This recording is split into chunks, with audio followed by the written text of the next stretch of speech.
کیا قبل از تاریخ کے یونان میں فقط فلسفے پر کام ہوا یا یونان میں ادب بھی تخلیق کیا گیا؟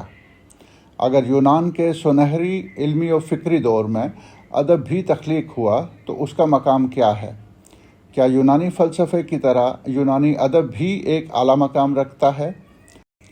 یونانی ادب کون سی اصناف ادب پر مشتمل ہے؟ کیا یونانی ادب آج بھی کوئی اہمیت رکھتا ہے اور اس دور میں بھی پڑھا جاتا ہے؟ ان سوالوں اور ان جیسے بہت سے دیگر سوالات کے جواب جاننے کے لیے ہماری یہ ویڈیو دیکھیے، یونانی ادب کیا ہے؟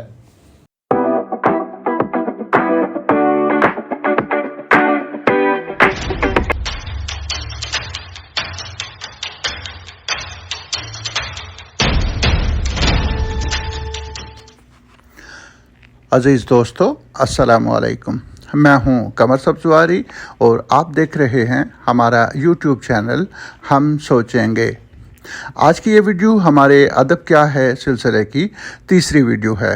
امید ہے کہ اس سے پہلے آپ اس سلسلے کی 2 ویڈیوز ادب کیا ہے اور عالمی ادب کیا ہے دیکھ چکے ہوں گے۔ آپ کو یہ جان کر شاید حیرت ہوگی کہ قدیم یونان میں فقط فلسفے، طب، ریاضی، فلکیات، سائنس اور سیاسیات پر ہی اعلیٰ نوعیت کا کام نہیں ہوا، بلکہ اس سنہری دور میں ادب بھی تخلیق کیا گیا، اور ادب بھی ایسا جو نہ صرف آج بھی زندہ ہے بلکہ ہماری جدید فکری زندگی سے ربط رکھنے کی وجہ سے آج بھی پڑھا اور سراہا جاتا ہے۔ شاید آپ جانتے ہوں گے کہ ناول اور افسانہ جدید اصناف ادب ہیں، جبکہ ہم جس دور کی بات کر رہے ہیں وہ 500 قبل مسیح کے لگ بھگ، یعنی آج سے قریب 2500 سال قبل کا دور ہے۔ چنانچہ اس دور میں جو ادب تخلیق ہوا وہ ناول یا افسانے کی صورت میں تو نہ تھا، لیکن کہانی بہرحال موجود تھی، اور اس کہانی کو یا تو شاعری کی زبان میں بیان کیا جاتا تھا یا اساطیر و دیومالا کی زبان میں، اور یا پھر ڈرامہ کی زبان میں۔ قدیم یونان میں جو شاعری تخلیق کی گئی وہ زیادہ تر رزمی یا نظموں کی صورت میں ملتی ہے، اور اس میں ہومر کا نام کسی تعارف کا محتاج نہیں۔ شاعری کے بعد ہمیں ڈرامہ کی صنف ملتی ہے، جس کو وسیلہ بنا کر اس دور میں ایسے شاہکار تخلیق کیے گئے جو آج بھی زندہ ہیں۔ فن ڈرامہ نگاری میں ہمیں 3 ایسے نام ملتے ہیں جو یونانی المیہ نگاری کے بے تاج بادشاہ اور ڈرامہ کے ستونوں کی حیثیت رکھتے ہیں۔ یہ 3 تخلیق کار ایسکیلس، سوفوکلس اور یوریپیڈیس کے نام سے جانے جاتے ہیں۔ قدیم یونان میں جنگ ٹرائے اور اس سے واپسی کی رودات بیان کرتی ہوئی ہومر کی طویل رزمیہ نظموں ایلیڈ اور اوڈیسی کو تقریباً الہامی درجہ حاصل تھا۔ ہومر کی شاعری نہ صرف ڈراموں، عوامی خطبات، میلوں ٹھیلوں اور کھیلوں کے مقابلوں میں پڑھی جاتی تھی، بلکہ کوئی ادبی، علمی، فکری بحث، تقریب یا تحریر و تقریر اس کی شاعری کے کسی نہ کسی حوالے کے بغیر ممکن نہ تھی۔ شاعری کے بعد اگر کسی صنف کو یونانی معاشرے میں بھرپور دخل بلکہ نمائندگی حاصل تھی تو وہ فن ڈرامہ نگاری تھا۔ یونان میں ڈرامہ اس قدر مقبول تھا کہ وہاں دہائیوں تک ڈرامہ میلہ کا انعقاد کیا جاتا رہا، اور ان میلوں میں شرکت کرنے اور جیتنے والوں کو عزت کی نگاہ سے دیکھا جاتا تھا۔ لیکن اس سے پہلے کہ ہم ہومر کی نظموں یا یونانی ڈرامہ پر بات کریں، ہمیں یونانی دیومالا پر ایک نظر ڈالنی چاہیے، کیونکہ یونانی دیومالا اور اساطیر کو سمجھے بغیر یونانی شاعری اور ڈرامہ کو سمجھنا اگر ناممکن نہیں تو از حد مشکل ضرور ہے۔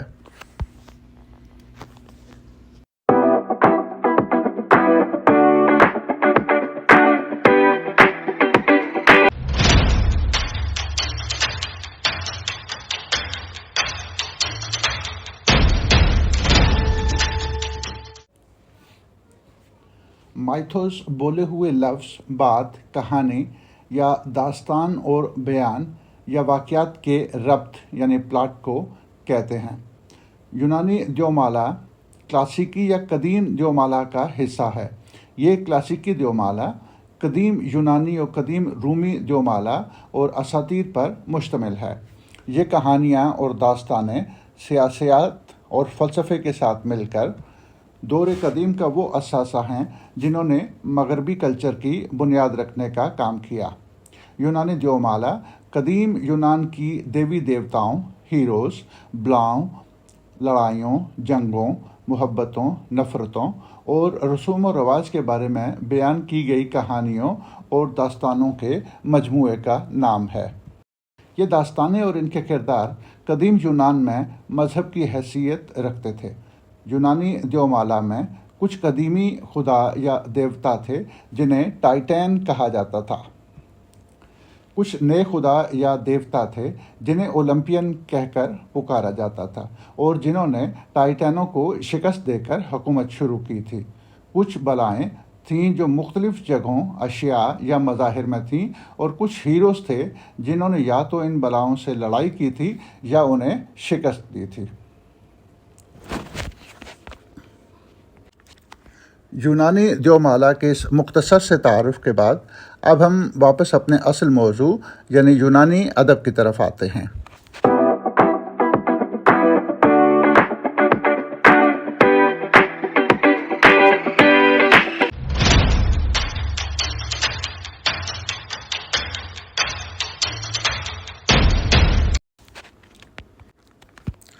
ہومر ایک یونانی شاعر تھا جسے ایلیڈ اور اوڈیسی کے مصنف کے طور پر تسلیم کیا جاتا ہے۔ بعض محققین کا خیال ہے کہ یہ دونوں نظمیں کسی ایک شخص کی تخلیق نہیں ہیں۔ عام خیال یہ ہے کہ ہومر موجودہ ترکیہ کے وسطی ساحلی علاقے اناطولیہ کے ایک علاقے آئونیا سے تعلق رکھتا تھا۔ یہ دو طویل رزمیہ نظمیں دنیا کا قدیم ترین ادبی کام مانی جاتی ہیں۔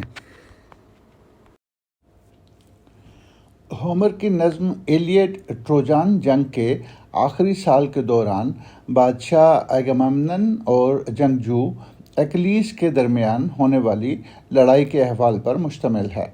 نظم اوڈیسی میں اتھاکا کے بادشاہ اوڈیسیس کے 10 سالہ سفر کا ذکر ہے جو ٹرائے کے زوال اور جنگ ٹروجان کے بعد اپنے گھر واپس آیا۔ یہ نظمیں قدیم یونانی زبان میں ہیں۔ ان نظموں کی تخلیق کا زمانہ 8ویں یا 7ویں صدی قبل مسیح مانا جاتا ہے۔ ہومر کی ان نظموں نے قدیم یونانی ثقافت اور تعلیم کے پہلوؤں کو نہ صرف اجاگر کیا بلکہ ان کی تشکیل نو بھی کی۔ ان نظموں نے شجاعت، دلیری، جوانمردی، بے جگری، حب الوطنی اور قربانی جیسے بنیادی اخلاقی اوصاف کو فروغ دیا۔ افلاطون کے خیال میں یہ ہومر ہی تھا جس نے یونان کی تربیت کی۔ دانتے الگیری کی ڈیوائن کامیڈی میں ورجل نے ہومر کو شاعر خود مختار اور تمام شاعروں کا بادشاہ کہا ہے۔ ایلیٹ کے اپنے ترجمے کے دیباچے میں الیگزینڈر پوپ نے تسلیم کیا ہے کہ ہومر کو ہمیشہ شاعروں میں سب سے بڑا سمجھا جاتا ہے۔ ہومر کی زندگی کے بہت سے واقعات کلاسیکی قدیم زمانے میں گردش کرتے ہیں۔ ہومر کو تاریخ کے سب سے قابل احترام اور بااثر مصنفین میں شمار کیا جاتا ہے۔ قدیم زمانے میں دیگر بہت سے فن پارے بھی ہومر کے نام سے منسوب کیے جاتے تھے، لیکن آج یہ دعوے مستند نہیں سمجھے جاتے۔ آج صرف ایلیڈ اور اوڈیسی ہی ہومر کے نام سے منسوب ہیں۔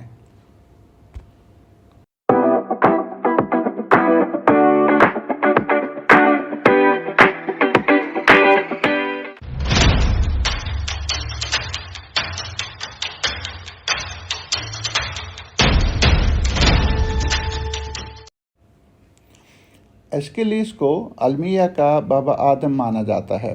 ایسکیلیس کا دور حیات ہومر سے قریب 2 صدی بعد یعنی 525-24 قبل مسیح سے لے کر 556-55 قبل مسیح تک ہے۔ ایسکیلیس نے 70 سے 90 کے قریب ڈرامے لکھے جن میں سے ہم تک صرف 7 ڈرامے ہی پہنچ سکے ہیں۔ ڈرامے کی صنف کے کسی بھی علمی کام کا آغاز ایسکیلیس کے ذکر کے بغیر ممکن نہیں ہے۔ قدیم ڈراموں اور المیوں کا مطالعہ بھی ایسکیلیس یا اس کے کام کے حوالے کے بغیر ادھورا لگتا ہے۔ ارسطو کے مطابق ایسکیلیس سے پہلے کے ڈراموں میں کردار کورس سے مکالمہ کرتا تھا یہ ایسکیلیز ہی تھا جس نے کرداروں کی تعداد بڑھائی اور ان کے درمیان مکالموں کو رائج کیا۔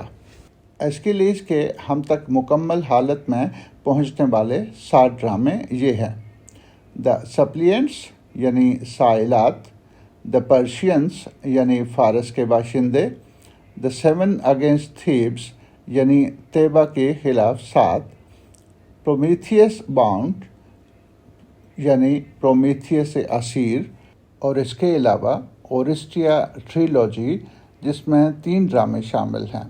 نمبر 1 پر ایگامیمنن، نمبر 2 پر دا کوئفوری اور تیسرے نمبر پر ہے دی ہیومینٹیز۔ 5ویں صدی قبل مسیح تک یونانی ڈرامے میں یہ ایک معیار بن چکا تھا کہ مقابلے کے لیے کوئی بھی ڈرامہ 3 یا 4 ڈراموں کے ایک سلسلے کی صورت میں پیش کیا جاتا، جس کے آخر میں ایک سیٹر پلے پیش کیا جاتا۔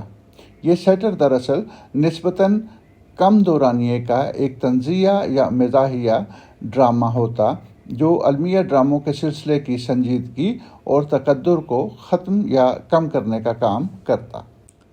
3 ڈراموں کے سلسلے کو ٹریلوجی اور 4 ڈراموں کے ایک سلسلے کو ٹیٹرالوجی کہا جاتا تھا۔ ہم یہاں انہیں بالترتیب مثلث یا تکی اور مکعب یا چوکی کہیں گے۔ ڈراموں کے یہ سلسلے کسی ایک موضوع کے مختلف زاویوں پر یا مختلف موضوعات میں پائی جانے والی مماثلت کو پیش کرتے۔ دا سپلینٹس یا سائلین، اس ڈرامے کے بارے میں مانا جاتا ہے کہ یہ ایسکیلیز کا پہلا المیہ ہے جو ہم تک محفوظ حالت میں پہنچا ہے، اور چونکہ ایسکیلیز محفوظ تاریخ کا پہلا المیہ نگار ہے، اس لیے سائلین کو مغربی ادب کا سب سے پہلا المیہ ڈرامہ کہا جاتا ہے۔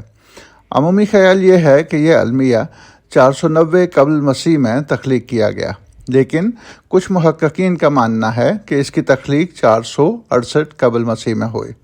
مانا جاتا ہے کہ سائلین ایک ٹیٹرالوجی یا مکعب کا حصہ تھا جس میں اس کے علاوہ 2 مزید ڈرامے بنام مصری لوگ اور داناؤس کی بیٹیاں اور ایک سیٹر پلے بنام ایمیمون شامل تھے۔ 20ویں صدی کے وسط تک کی تحقیق میں یہ بات سامنے آئی ہے کہ یہ المیہ ایسکیلیز کا پہلا ڈرامہ نہیں بلکہ یقینی طور پر فارس کے باشندے اور شاید طیبہ کے خلاف 7 کے بھی بعد تخلیق ہوا۔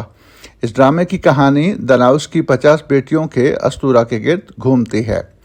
ڈراموں کے شائقین اور محققین کے لیے یہ ڈرامہ بہت دلچسپی کا حامل ہے، کیونکہ اس ڈرامے میں ہمیں کورس اور کرداروں کے انفرادی مکالموں کے اسلوب کا ادغام ملتا ہے۔ 50 لڑکیوں کا کورس اس ڈرامے میں ایک مرکزی کردار کی حیثیت سے پیش ہوتا ہے، جو پہلے تو روایتی انداز میں شعری ادائیگی کرتا ہے اور پھر ڈرامے کے آخری حصے میں مکالموں کی ادائیگی کا اسلوب اپناتا ہے۔